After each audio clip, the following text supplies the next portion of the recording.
এইটাকে বলে tag question.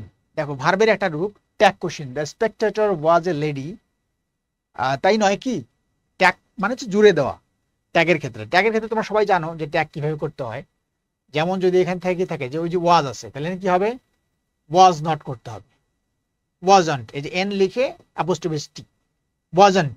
Wasn't লিখে কে আছে? স্পেক্টেটর যে আছে সেই হবে, শি বা হি।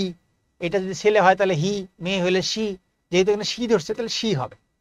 তাহলে ওয়াজন্ট শি বা ওয়াজন্ট হি। তাহলে ওয়াজ নট থাকলে কি হবে? ওয়াজন্ট। এরকম ইজ নট থাকলে কি হবে? ইজন্ট। এগুলো কিন্তু সবাই তোমরা জানো, ইজন্ট। দেখো এগুলো সবাই জানবো। হ্যাজ নট থাকলে কি হবে? হ্যাজন্ট। সবাই পারবা এগুলা।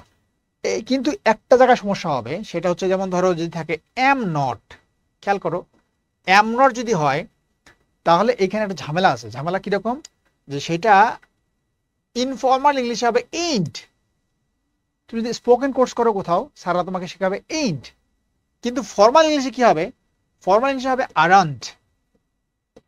আরান্ট হবে। ঠিক আছে? তাহলে এই যে যদি এম নট পাও তাহলে একটু কেয়ারফুলি অ্যান্সার করবা। দেখবা যে যেটা মধ্যে আরাউন্ড থাকবে, কয়েকবার পরীক্ষা আসছে কিন্তু সেই কোশ্চেনটা এখানে নাই, কিন্তু পরীক্ষা আসে, তখন তোমার দিতে হবে আরান্ট। এই একটা খেয়াল করবা।